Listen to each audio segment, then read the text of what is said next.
10, 9, 8, 7, 6, 5, 4, 3, 2, 1, 0. Look, up in the sky, it's a bird. It's a plane. There's no need to fear. I'm black, y'all, and I'm black, y'all, and I'm blacker than black, and I'm black, y'all, and I'm black, y'all, and I'm black, y'all, and I'm blacker than black, cause I'm black. Hey everybody, welcome back to Super Black, an all-black panel podcasting experience where we talk about all things superhero, past, present, and future. From Marvel and DC to anime, there is no stone we will leave unturned as we take a deep dive into the genre of superpowered individuals and the worlds they inhabit.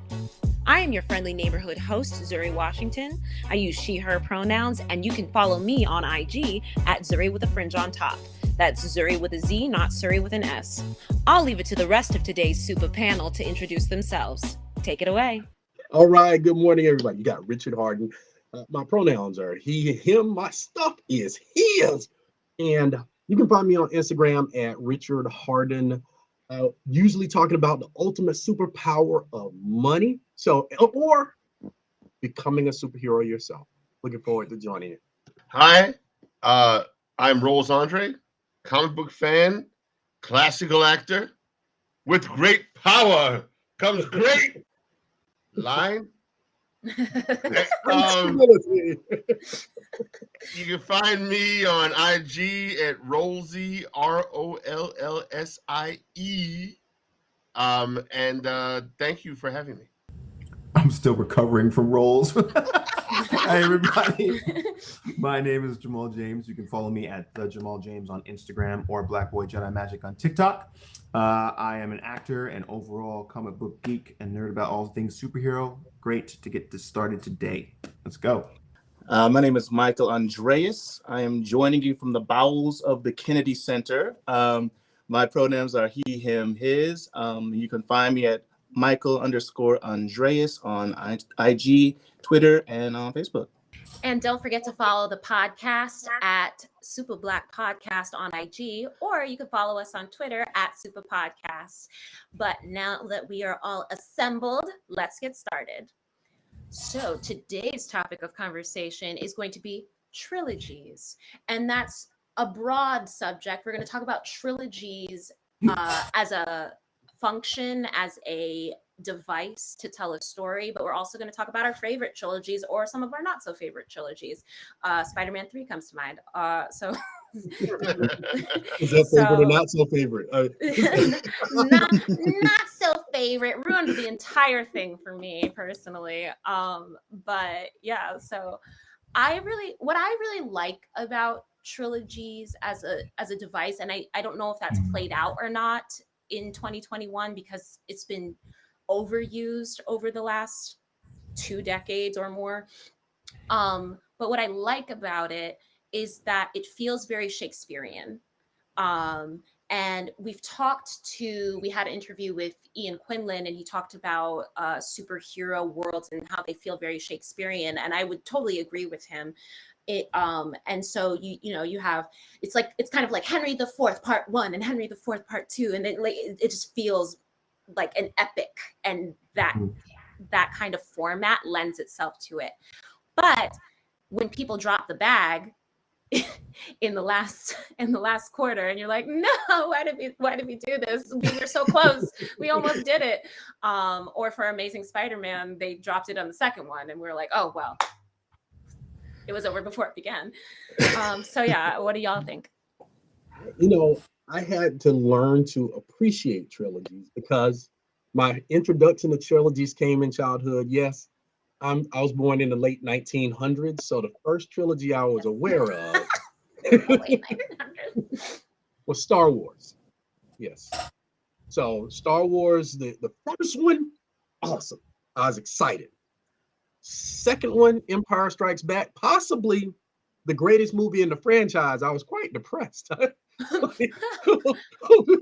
Life is bad, everybody loses. And then you get Return of the Jedi. So it's kind of like that growing process of knowing, oh, the story's not over, but the dark part is in the middle.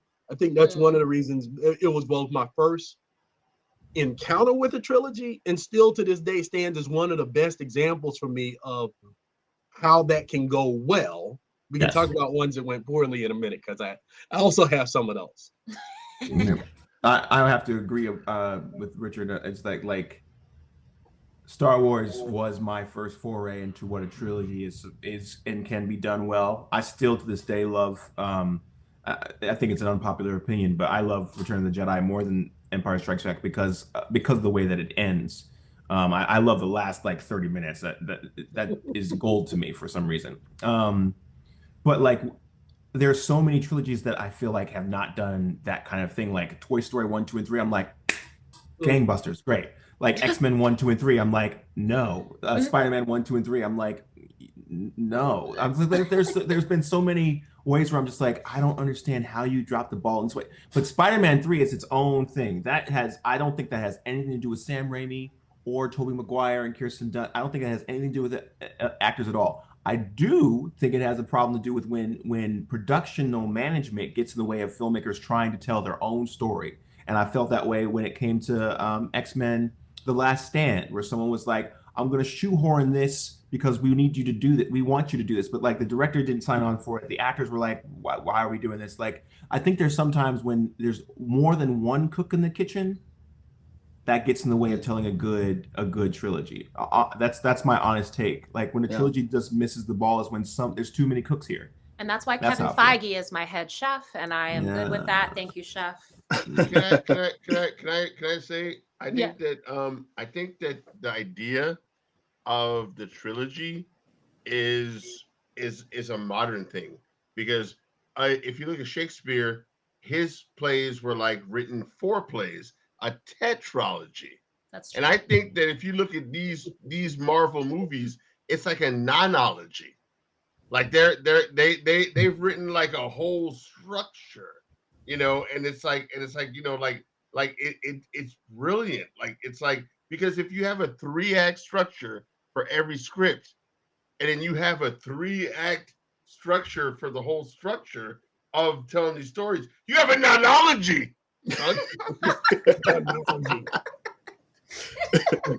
It almost sounds like the character. What was Dave Chappelle's character that was the rapper? They say nah.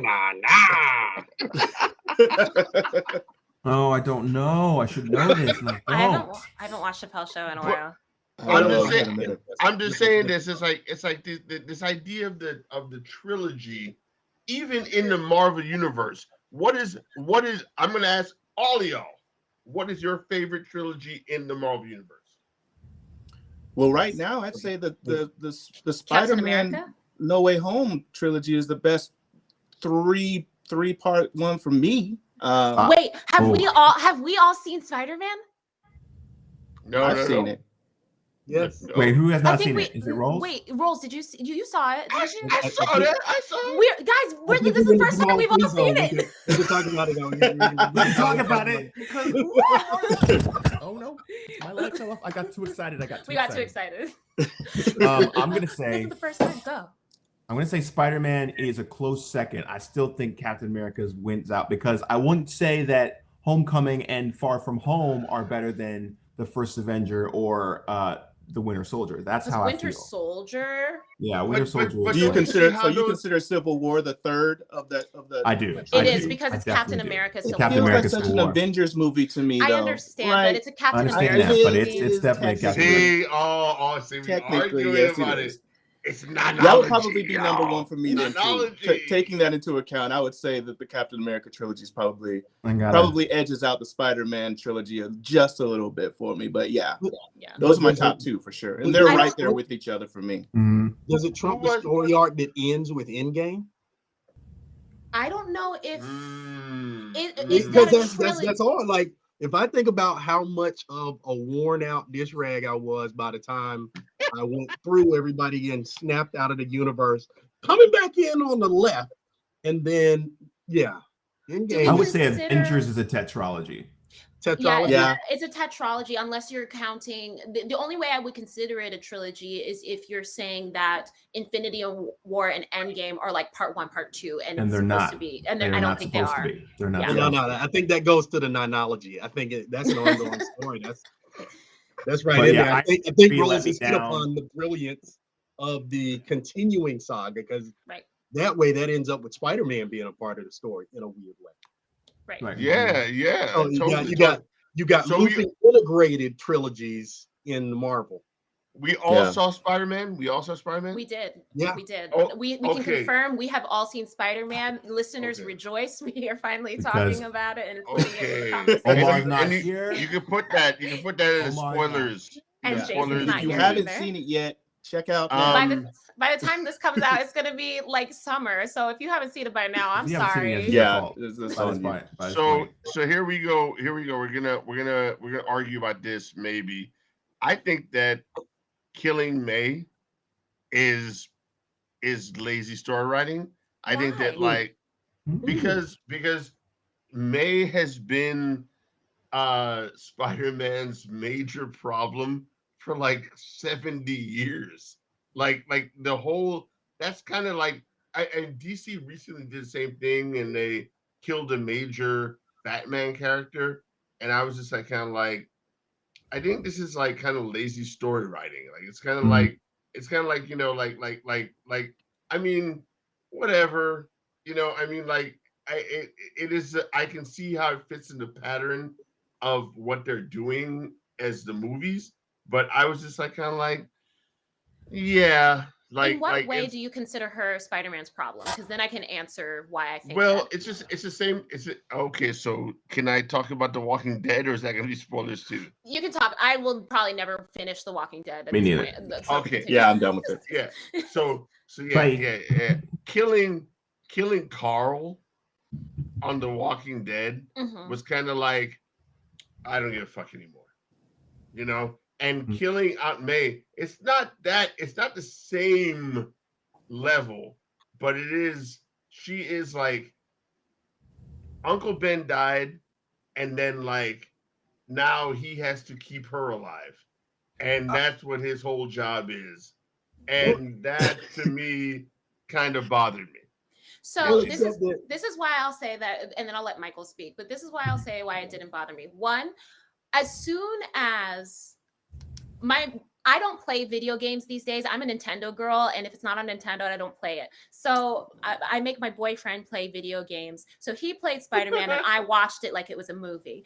And so when we were playing the Sony Spider-Man, and spoiler alert, because it's been out for years, Aunt May dies. And so I expected, once certain things happened in the context of No Way Home, I said, oh no, they're going to kill off Aunt May. I literally was like, they're going to kill her. They're killing her. They're killing her. I can't believe they're killing Aunt May. Oh my God, they're killing the youngest Aunt May that's ever existed in any live action universe.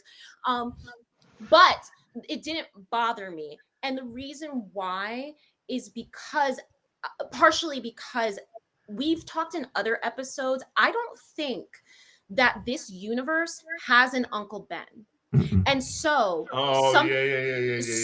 because of that, there needed to be something of equal value and weight happening for this version of Peter Parker. He didn't have a great tragedy happen in the same sense in his in his youth. Obviously he doesn't have parents, so they died some time ago, and other family doesn't exist for him. He only has Aunt May, and Aunt May in this universe is Uncle Ben. She gave the great power, great responsibility speech. So I think that it was really important for her passing to happen in the way that it did, because again, it's still his fault. Or at least he will receive it that way, even if what he was doing was trying to do good, unlike other Spider-Mans of the past where he's like, I'm just gonna let this bozo go past and he's a thug and he shot Uncle Ben. It's a whole other ball game when he's trying to do good, and it's like no one mourns the wicked. It's just like no good deed goes unpunished. And I think it lends itself to that. Like, come, I'm gonna help you. Here's the passcode. Which I knew was a mistake from the beginning. looking at the Into the Spider-Verse movie, it's like all of those Spider-Men had their thing that led them. You know, they weren't all exactly the same, but they all had their Uncle Ben moment. And just like Zuri was saying, that's what I was thinking, is that, you know, we didn't see an Uncle Ben. I don't know if there ever was an Uncle Ben, like maybe way before anything that we ever saw, but he was never referenced. We didn't see him pass. We didn't get that Uncle Ben moment with this version of Spider-Man. So in that instance, it didn't really feel like lazy writing to me, just because it was that like moment that the Tom Holland Spider-Man hadn't really had. Maybe with Tony Stark, that might be the closest thing that he had up until that point, but that wasn't his fault. Like he didn't really have anything to do with Tony Stark's death, and Tony Stark's death was like a sacrifice. You know, he did it to himself essentially. So yeah, he had to have a weighty death just because that's what every Spider-Man's journey has been. So yeah, I thought it was necessary and well done personally. And I didn't see it coming in. I played that Spider-Man game. I was still surprised. I thought it was in my opinion, too. in that Spider-Man is probably lazier writing to let Spidey fuck up spell. Dr. Doom, you know, Dr. Strange should have just cast him out of Sanctum, saying, get out of here out. with that book. Why are you here? Let me conduct my spell in peace.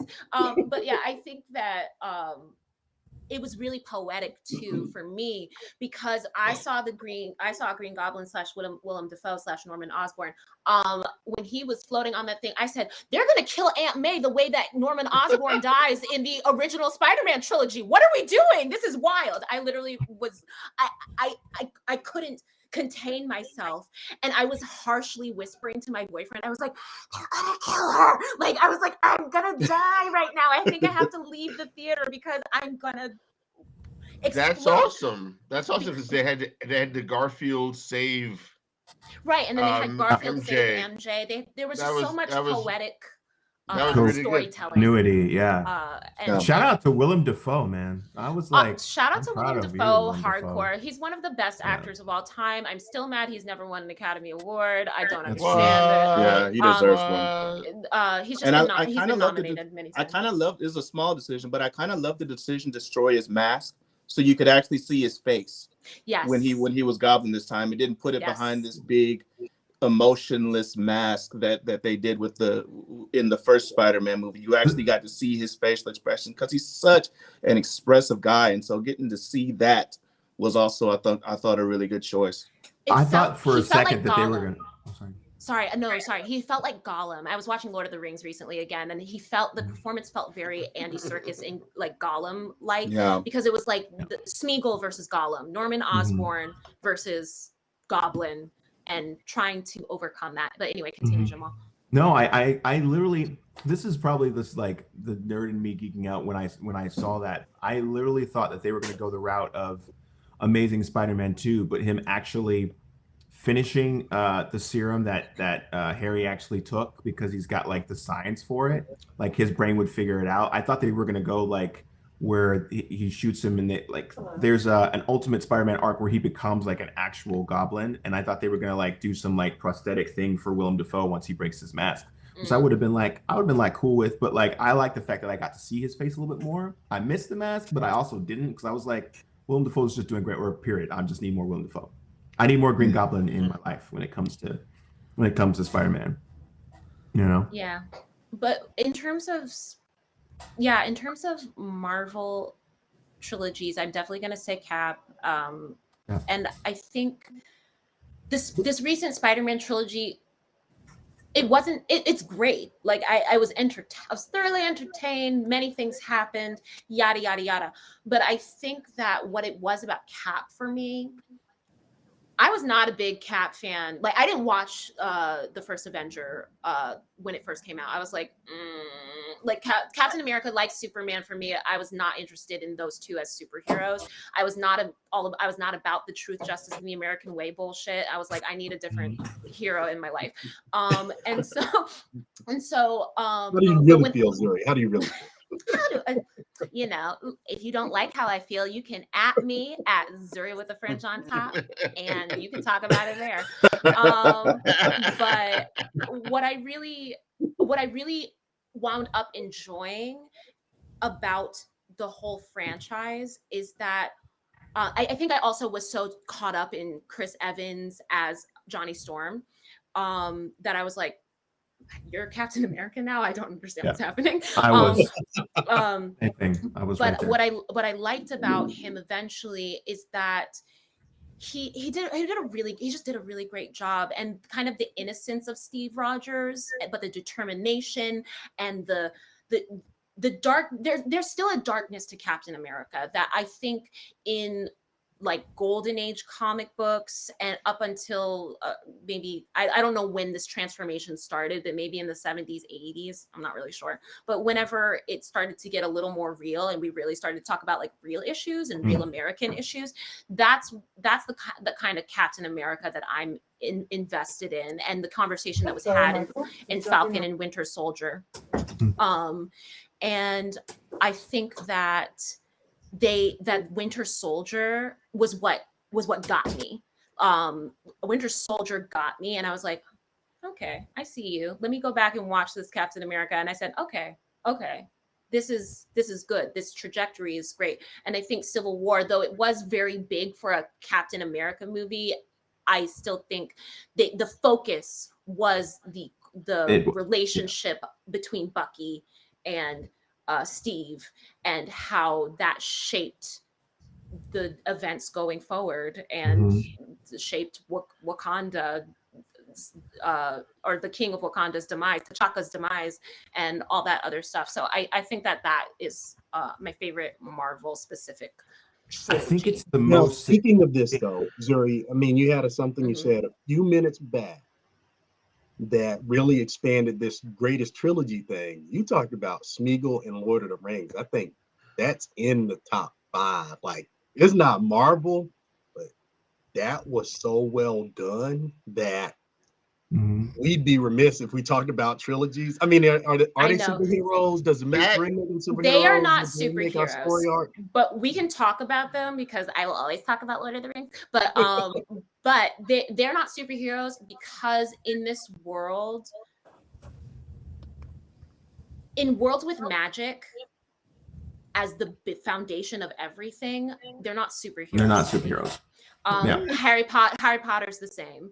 They're not superheroes. They're just members of their race. Like, well, they might be mutants. They might be mutants. No, they mutants. They could be mutants. Like you have a ability to be a witch. You're a mutant. They might be. Because there are other. I don't know if any of the main characters had any exceptional abilities, though. Maybe. I don't really think any of the rest of them were like. No one's surprised by their abilities. I don't give an F. I'm just saying. I'm bringing it up. I'm thinking, but I think something about superheroes is that there's like either they're singular or there's a surprise at their abilities. None of the elves are surprised by each other's abilities, even if a hobbit would be like, wow, what? That's crazy, because they've never met an elf before, because hobbits don't leave Hobbiton. They don't go anywhere else. And that's the whole deal with hobbits. But I think Bilbo is a very special hobbit, but he's not a hero. He's a super hobbit, and he's having an 11th birthday. No. That's why I went up on 11th birthday. Now you just pulling straws. You're just pulling straws now. Okay? But I think, but as trilogies go, it's hard to talk about trilogies and not mention Lord of the Rings because again, back in the early 2000s when these things came out, it was these not that Harry Potter is a trilogy, but it was all these big things came out at the time. It was Harry Potter and Lord of the Rings and the prequels to Star Wars. There was just so many things that were happening, telling these really epic stories, and Lord of the Rings did a phenomenal job, even with the cut versions. Because we've been watching the extended versions on HBO Max recently, but the cut versions, the fact that he was able to tell such a complete story and give the the world building that J.R.R. Tolkien put into those books, because there's 40 pages about forests in the first part of Fellowship of the Rings, and somehow you still get that and you understand it, but it cuts down to like 3 minutes instead of 40 pages. And I think that Peter Jackson is a great director, and is able to take the kind of boil down the main parts or the most important aspects of what needs to be told in order for I'll say muggles, for lack of a better word, but for people who don't read the books, who are like, I don't know what's happening, there's some magic, cool, whatever. For people who don't read the books to understand exactly what's going on, to understand exactly how deep the relationship between Arwen and Aragorn is, without knowing, because I was watching the extended version and he was like, Aragorn was like, I'm 87. And I said, wait, what? What's happening? So, because I didn't know that, because I haven't finished the books. I love reading, but God, I can't not get through Lord of the Rings. One day I will. It's a lot. I've read them. It's a lot. I think you're all right. I think you but I want to. I know, but I want to, because I think that J.R.R. Tolkien has did something, or was one of the first to really, like, he made hundreds of languages and dialects and all these other things. Like, that's true world building. J.K. Rowling can go fuck herself for all I'm concerned, like, by comparison. like yeah, it's cool that all this other stuff exists, but did you make languages for the trolls? Did you make languages for do you know what gobbledygook sounds like? I bet you don't, J.K. Rowling. So, like, I just think that the breadth of what J.R.R. Tolkien was able to accomplish, and to put it in those 3 movies, I think it was just like a tour de force of cinematic storytelling. Yeah, I believe that. And I think it was warranted when it won Best Picture. Like, when Return of the King won Best Picture, I was like, that makes sense to me. I get that. Of course it did. It was the Best Picture. I'm intrigued right now, because there's push comes to shove that No Way Home will be nominated for Best Picture, and it's opened up a big dialogue about it's all other language. Yeah, it's just about like what constitutes as Best Picture, especially right now. Is it only things that are artistically small in kitchen room dramas, or things that rejuvenate the box office that people go there and they're excited to see, and have things to talk about that has stretched from beyond your adulthood to your childhood? Like, is that or also, can it be both? Because can it just be both? Some of the best acting this year was in Spider-Man No Way Home. That's People true. were giving Oscar-winning performances in Spider-Man No Way Home, and every time someone came on screen, I was just like, oh my God, Alfred Molina, oh my God, Willem Dafoe, oh my God, like, just every 5 seconds I was like, Tobey and Andrew, and there was so much. I don't know. For me, when it was all like kind of like, hey, Peter baby, I'm fine. Let me lay down for a second. I was like, get her off there. Wait, who are you talking about? Say that again. He's talking about Aunt May. She's like, oh, let's get out of here. She's like, oh, let me lay down for a second. I was like, all right, just get out. Oh, I don't want to watch. I don't want to watch. You coming for Aunt May's neck today? I don't want to watch that. That is so the way they had her die it wasn't that it was graphic. I think, speaking to your point about Walking Dead, is Carl the one? Because again, haven't seen Walking Dead. I only know that Michonne is my favorite. But is Carl the one that gets hit with the bat? Is that no? Carl is Rick's son. Carl's the little boy. Yeah, okay. That was that was Stephen Young's character. What's his name? Glenn. Gotcha. Yeah, I don't know who that is either. Oh, so wait, let me veer off topic again so I can bash another trilogy. Just as much as I love Lord of the Rings, the Matrix trilogy starts the Matrix trilogy ends like a fart. It does. I agree. I think it's interesting because the people that I know who have been talking about Matrix recently because of Matrix Resurrections, they've been saying, if you know anything about the Those sex What, machina. what are the sisters' names again? Wachowski? The Lana Wachowski. Wachowski. If you know anything about the Wachowski sisters and their any of their rest of their catalog, that's the kind of stuff that they actually do. The Matrix was an anomaly as it pertains to like the action and the all the things that people loved about the first and the second one. It's not really what they do. They kind of do art house films. And so I think it's so interesting in the conversation about resurrections, how much I enjoyed Resurrections, and I know I know that I am probably in a minority, or at least like a low 40% of people who actually liked it, but I enjoyed it because that's part of the thing that I liked about the Matrix. Like, yeah, it was cool when Neo's doing things and bullets are flying and yada yada yada. I think I only missed Hugo Weaving. I was like, where's Hugo Weaving, and can we get him back in here, please? Yeah. But right, but I understood what they were doing with Morpheus in that context. I was like, I love Yahya Abdul Mateen. He's great. He's great as Dr. Manhattan. He's great in anything they put him in, and I'm like, good. Ooh. You are Candyman. You're everything. Watchmen, man. But that's a whole nother thing. Is this a tetralogy or is this like a trilogy? That's a good question, because that's my question. Matrix was a trilogy, and then the fourth one came out. Is it a tetralogy, or is this a completely separate new thing? It does technically count. It does count as a 4-part story now. I will say that a lot of people will be upset about that, but it does count. My thing is that for me, I enjoyed the concepts that Lana was playing around with for the Matrix Resurrections. I was. But it's filmed extremely differently from the first three, where like the camera I only started noticing this because I was like, what is weird about this? Like, there's things that I really like about it. The actors are still showing up, they're still doing good work, but like there's something that's off. And I noticed that it is tied to with the way the action is filmed, because one, they didn't use the same choreographer. Yuen Wo-ping is I can't remember if he's Chinese or Japanese, but he's a prodigy. He's a prodigy based off of the name, but yeah, he's a prodigy of filmmaking, of choreography, of fight choreography. That's why he was brought over here to do it.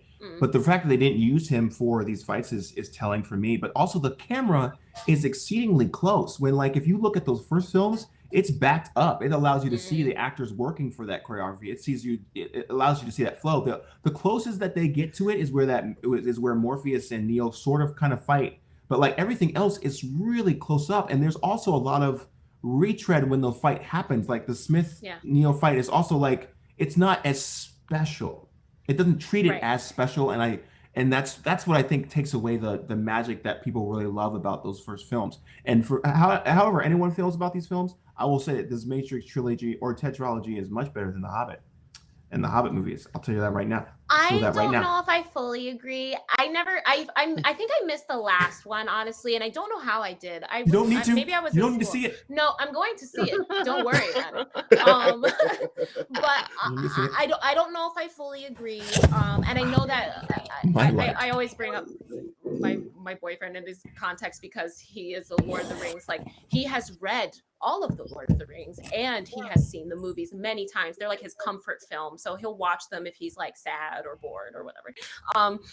But I know that my boyfriend really enjoyed The Hobbit because he's also read a bunch of different books. And so when they brought in these characters, because people were really complaining in Fellowship because they were like, where's Shelob, or where's this, what's happening with this, why didn't you bring this in? And Peter Jackson's like, did you want the movie to be like 5 hours long? I couldn't do that, so I had to cut certain things that had nothing to do with how the end shapes up. So but I liked The Hobbit because I liked the casting. I thought the casting was really great.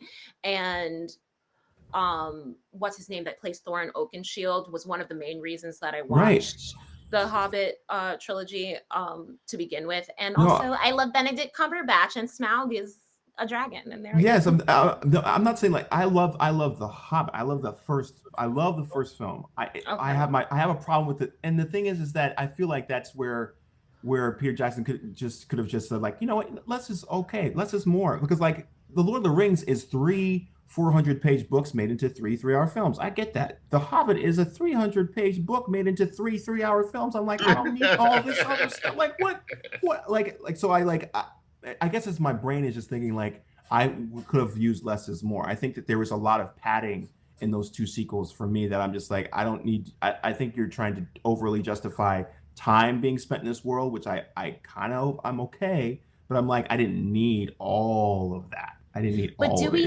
need any of it? Do we need any of it? Sometimes I can tell those movies were made with like real fans in mind, like people who, again, the people who have read the books, the people who know the extensive lore. It's kind of like Boba Fett is fun for me to watch, but I don't know what's happening half the time. Meanwhile, my boyfriend's like, oh yeah, I remember in the book that they made in 1984, and I'm like, okay, I don't know what you're talking about, but those kind of people love to grab on to like that kind of extensive lore pushing. So I don't know who the Hobbit was for. I don't think it was for mainstream people. I really don't. At some level, I don't think it was. I wasn't sure. I was like, I think. Well, if we're talking about, one of the things I will say, just as somebody that read the entire Lord of the Rings Fellowship, that they did a good job of capturing visually what was put into a lot of text and a lot of words. And it's just one of the reasons that I say, for our conversation about trilogies, it's well done as a series of movies, meaning as someone who read all of them, I enjoyed it, but I also found people that had not read any of them still coming away with, enjoying and understanding what had happened. Right. Even the things that were missing is like, well, I don't know what that would have looked like anyway. So probably is good that wasn't there. I think the hard thing with comic books is because they're not books. They're not like,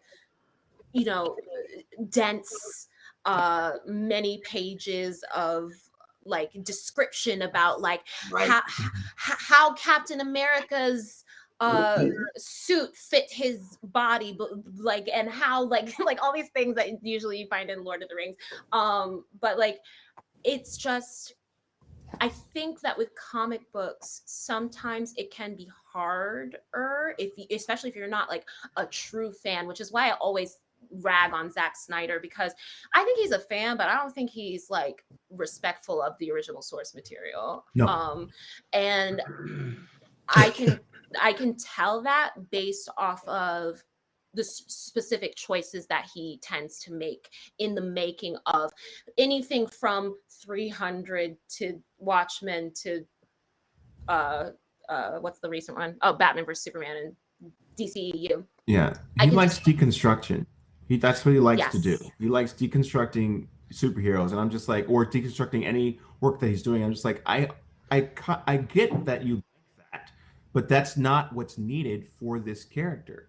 And if you understand that, you're going to mess it up, and he did mess it up. Yeah. Watchmen was already a deconstruction. So what do you get when you deconstruct Watchmen? Even more. You're like, you know what I mean? Like you get zero, you get zilch. Yeah. Turn it into atomic elements. He basically he's like fancy chefs who are like, I'm going to make a gas streak and vacuum seal this and do this, and this is a grilled cheese, and you're like, is that a grilled cheese? Nope. I don't think that's a grilled bread, cheese. Butter, cheese. That's all you need is bread, butter, and American cheese. That's it.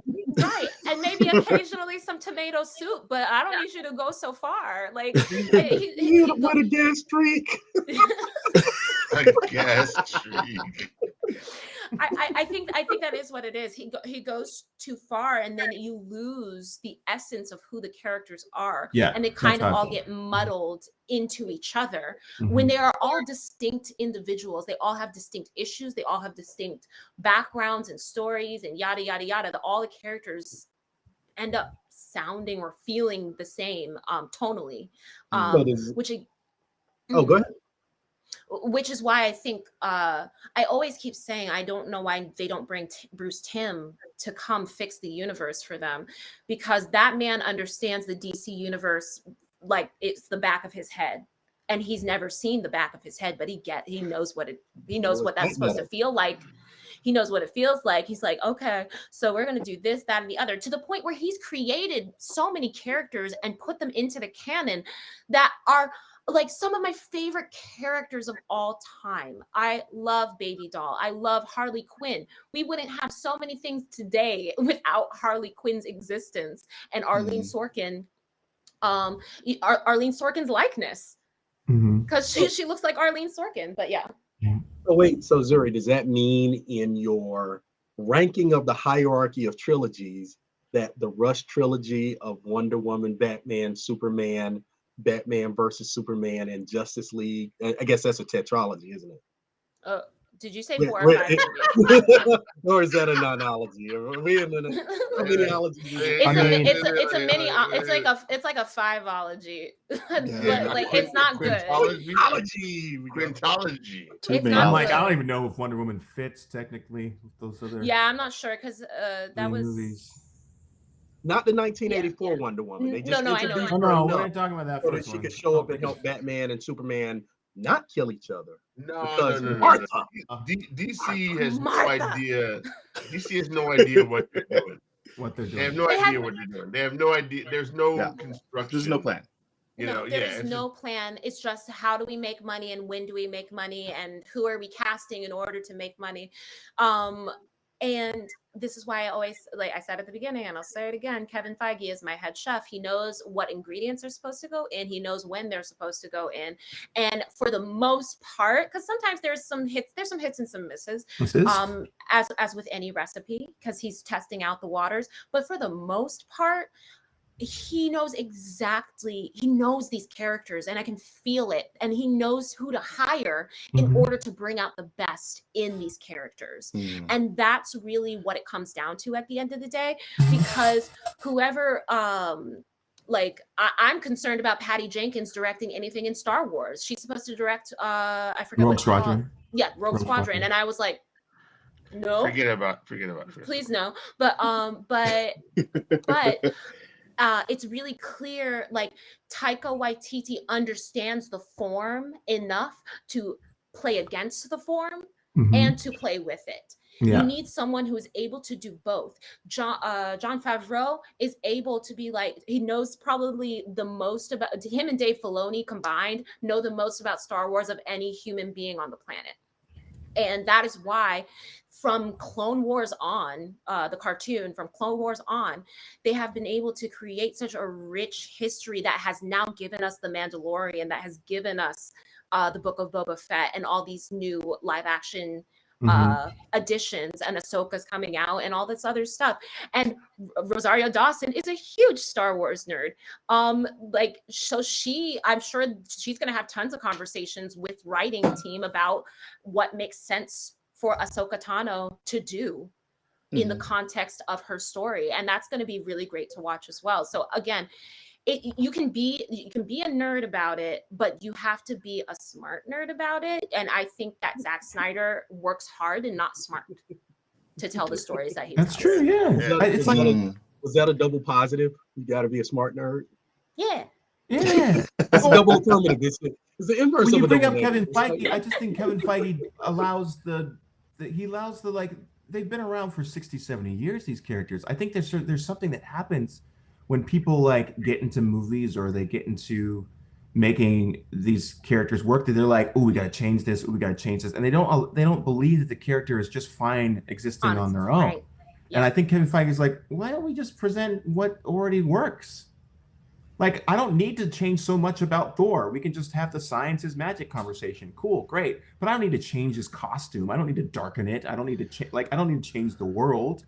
Like Captain America can have the flashy, and we'll make comments about it, how silly it might look, and then it might change over the years, and then Spider-Man can wear whatever he wants, and if they ever get back to the X-Men at some point in their lives, maybe they'll allow Wolverine to show up with a yellow costume, and it'll be like, oh, great, everyone has weird costumes. Or maybe they'll allow him to be short. I would love someone who's 5'6" to be Wolverine. Oh wow, Bob Hoskins was the original choice to be Wolverine. That's true. That was really Bob Hoskins. Yeah, but that was before they were.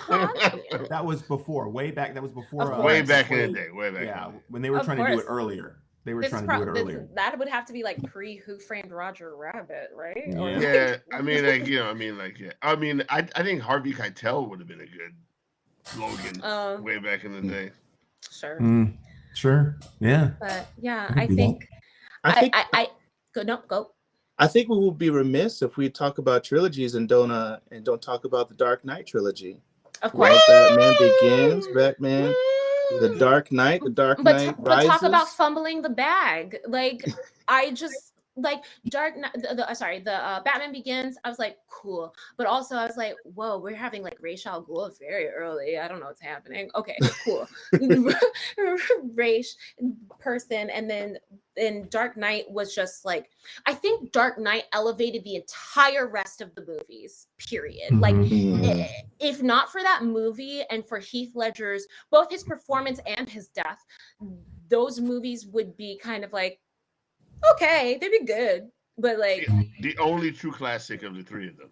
Yes, right. Exactly. I can't agree with that. I actually really adore the Batman Begins. I actually really love Batman Begins a lot. I think I like the Dark Knight. I do, but I don't necessarily classify it as a Batman film. I classify it as a crime drama. That's how I feel about that movie. But that's what Batman should be. Yeah, at its Batman's best. detective at his core. That's what I'm saying, is that I feel yeah. like it's not that I don't think that Batman films should be crime dramas. I think that they should.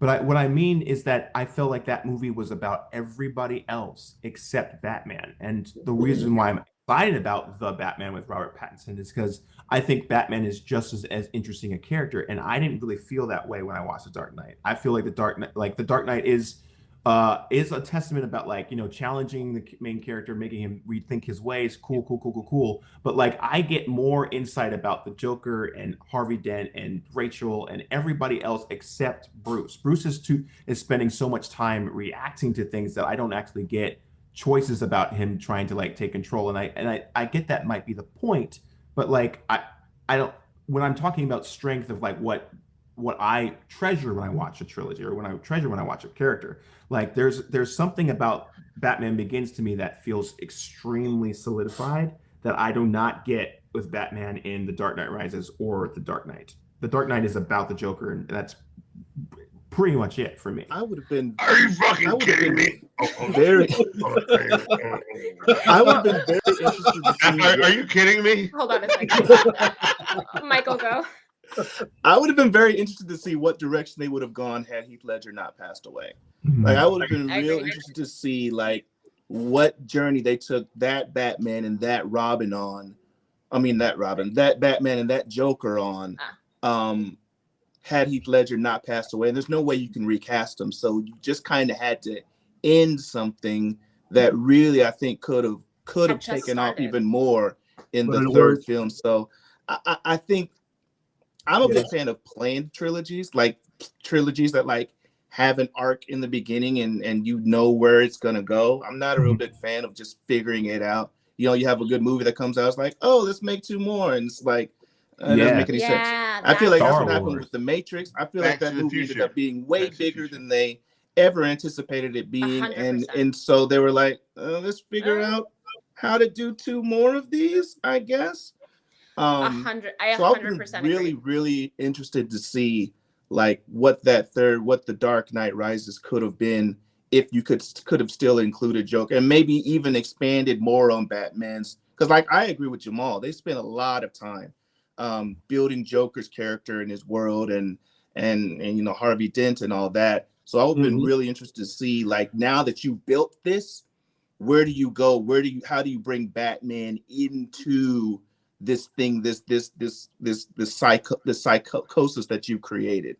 I just never got that chance, unfortunately, because of him passing away. But yeah. My only disagreement, if that is and this is only coming from me from an actor standpoint because we're about to deal with it. I think when it comes to Black Panther, showing up as like you said that I don't think anyone could have been. You couldn't recast Heath Ledger after that, and I don't know. My brain when I heard that, like, you're dealing with a real person, you're dealing with a director and actors who have worked with that person for months on end. But like, I also am like, I don't know if any actor would be okay with those sentiments if you were to lose something that's in a public eye that people have touched on. Like, there's that whole thing with Chadwick or for Black Panther where people were like, just recast T'Challa. Don't let T'Challa like die or die away. Like, I think if you were trying to tell that story the way that they were trying to do with The Dark Knight, I think that another actor should have also had a chance to either honor or tribute Heath Ledger in some way, shape, or form, instead of having to concede what you were going to do in order to make something that you, at the end of the day, don't feel strong about. Like, Christopher Nolan doesn't really talk about The Dark Knight Rises at all. He does. I don't think he feels very confident or okay with that film because I just don't. I don't think he feels that way, and so that's something to think about. We had Phil Lamar on, and he talks, even from a voiceover perspective, it's really hard for them to take up the mantle of really iconic characters that I wonder if it's harder or not if someone's still alive, but like when Kevin Michael Richardson took over for or not took over, but when he played the Joker in the Batman cartoon from the 2000s, like the mid to late 2000s, which he did a phenomenal job. But he was like, he asked Mark Hamill before he went on to do it, because he was like, I don't want to step on anybody's toes, and I think Mark Hamill did it the best. Why aren't you just getting him? Like, just get him. So it's also a matter of respect. When Richard Harris died after Harry Potter, it was very hard to fill his shoes. Death, we're going to talk about it at length another time, but like when death and real life come for the actors that portray these characters, what do you do? I think it's easier in the Marvel Cinematic Universe in the future, maybe not the near future, but in the future, to be like, it's the multiverse, he looks different. So instead of the typical kind of soap opera-esque thing where it's like, this guy died in a waterfall years ago and now he's back, but it's the same guy, and you're like, okay, whatever, moving on. It's a completely different actor. I think it's a proximity thing. I think it's just how close. I think it's how close you are to the last person that died. The last person who died. You know what I mean? Because I mean, inevitably, whoever they would have cast as the Joker in The Dark Knight Rises, you're going to compare them to Heath Ledger just because. And they have to stand up to that. And I think you spend so much more time focused on what is this guy doing or not doing compared to what Heath Ledger brought, that it might just detract from, the overall story that you're trying to tell. And I think it was just too close in time to when he passed away in post-production. So I mean, it was just too close in time to really do any justice to whoever would have tried to play the Joker next. Then I think that's what I'm saying. I think they should have just, if he felt that strongly about it, I just don't think he should have compromised his story. Like, I just know that he doesn't feel proud about or at least I've heard that he doesn't feel as proud about The Dark Knight Rises as he possibly could have been. And I think that's trying to like bring a movie under pressure to appease other people who really want to see a continuation of that story. But then that's the studio's fault, isn't it? The studio. I think that's what the studio. You left Batman in a way that you can't at the end of the Dark Knight. I mean, you can't leave Batman the villain. I mean, you can't leave him on the run. You can't leave him the bad guy in the eyes of the public. So I'm sure the studio was like, no, we have to finish this story. We have to finish this. You can't leave it. This is not a way that you can leave it. So yeah, I think the difference also, to your point though, Jamal, I think the difference between a standalone trilogy and what's happening with the Marvel Cinematic Universe, which is like, it's bigger than any individual superhero. It's so much bigger than everything.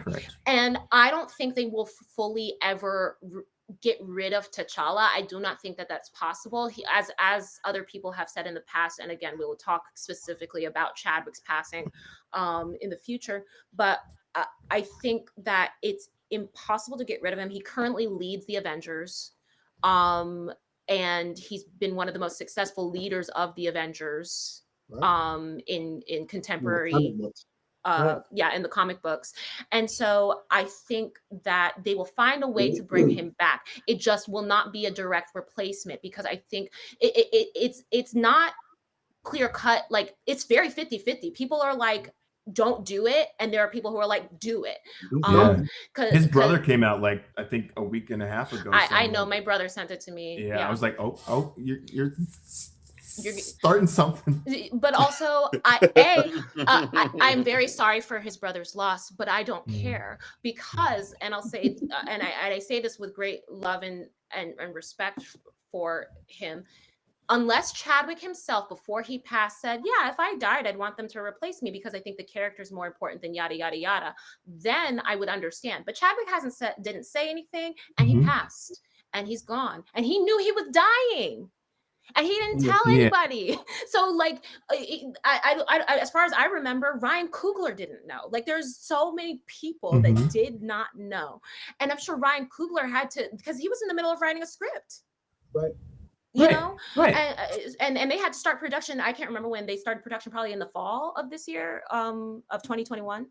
I mean, and so there was a lot of rethinking that had to be done. Like with when Carrie Fisher died with Star Wars, they had to do a lot of rethinking. It just takes a lot of creative storytelling, and that's why I trust Marvel to do eventually the right thing, whatever I consider to be the right thing. But in terms of telling a good story, it's not like Shuri hasn't been the Black Panther in the comic books. I'm expecting that to happen. I mean, especially T'Challa was gone for 5 years. What was happening in Wakanda during that time?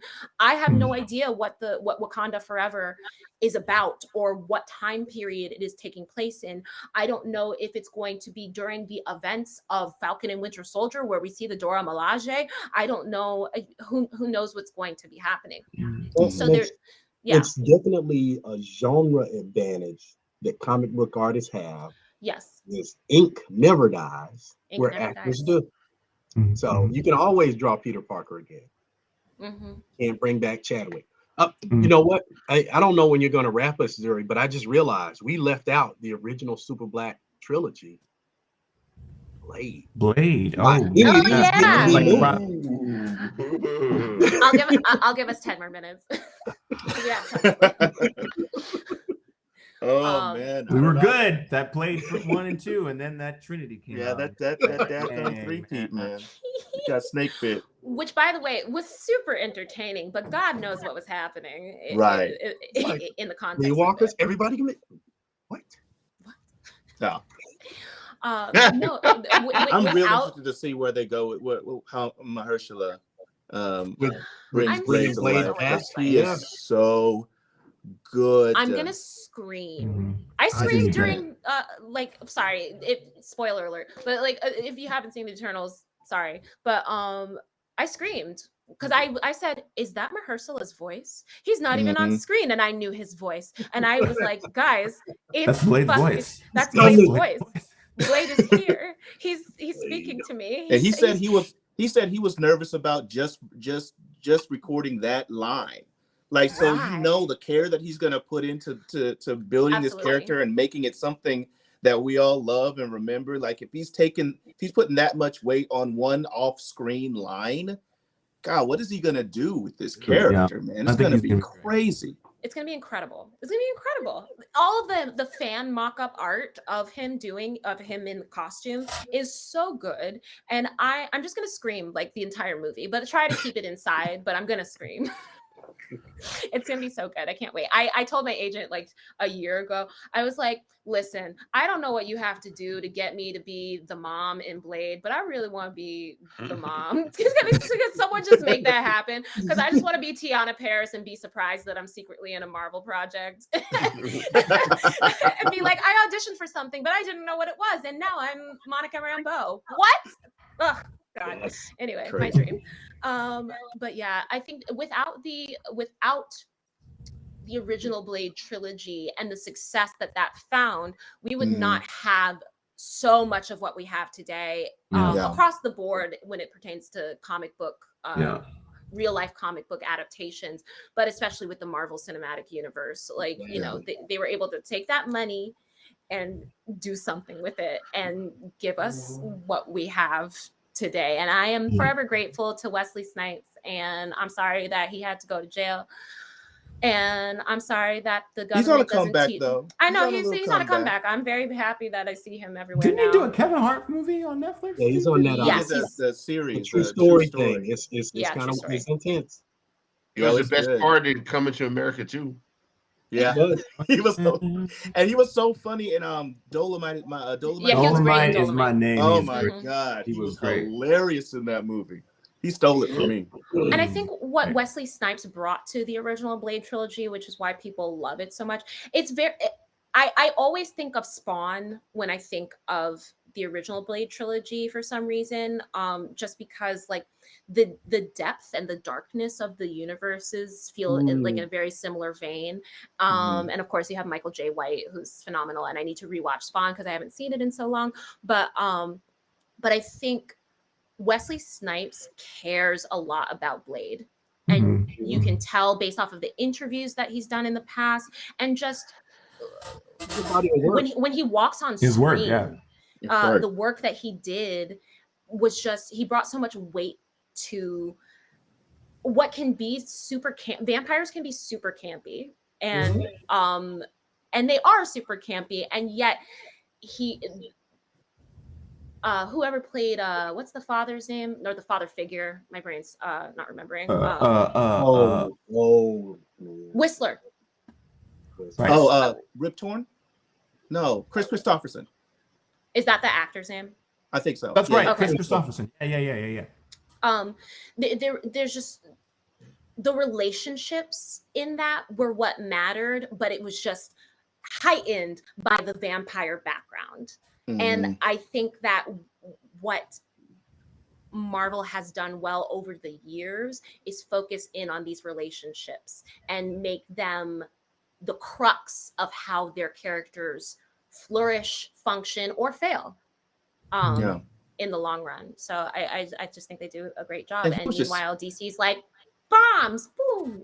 He was just so damn cool. Like Wesley Snipes was just flat cool. I mean, that trench coat and the sword coming out of the back of it, man. He was badass. And he did influencing me to do a character with hair for Dragon Con this year. It might happen again. Do it. Blade might need to make a comeback with braces. It could happen. Yeah. You need to make that happen. But please let us know what your favorite trilogies are, and come follow us at Super Black Podcast on IG, or you can follow us on Twitter at Super Podcast, and let us know your favorite trilogies. Let us know your not so favorite trilogies. Let us know what you think should be a trilogy, or if you even like the form of trilogies at all, as we've talked about nonologies today and quintologies and many other kinds of different ologies. Please let us know your thoughts. Rolls Andre, actor, comic geek. You can find me at IG, Rollsy, ROLLSIE. Thank you. Been a pleasure. My name is Michael Andreas, joining you in the middle of a 2-show day. Also a comic book geek, loving all that, musical theater actor. You can find me mostly on Instagram at Michael_Andreas. All right, I think am I next? Yep, you got Richard Harden, he, him. You can find me on Instagram. Most of the time you'll find me on Instagram trying to become a superhero by lifting weights and telling people about money. And you can also follow me at the Jamal James Instagram, as well as Black Boy Jedi Magic on TikTok. And as usual, I am Zuri Washington, she, her pronouns. You can find me at Zuri with a fringe on top. And don't forget, should you need heroes, we've got your back. We fear no topic we attack. If conversation is what you lack, you'll find it here with Super Black. Bye.